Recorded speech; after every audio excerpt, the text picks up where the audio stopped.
Qo'rg'onmiyoq tumanidagi kiyim sotish do'konlarining birida ayol bilan erkak kishi o'rtasida janjal kelib chiqdi. Ushbu holat esa do'kondagi yashirin kameraga tushib qolgan.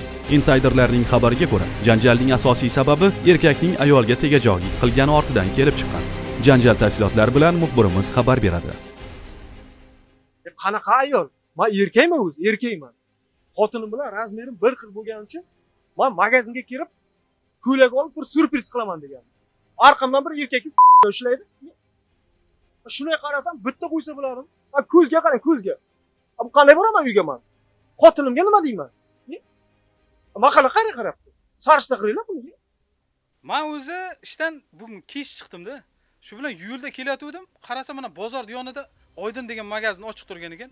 Shu magazin ichiga shunday kirdimda, qarasam chiroyli kiyimlar bor ekan.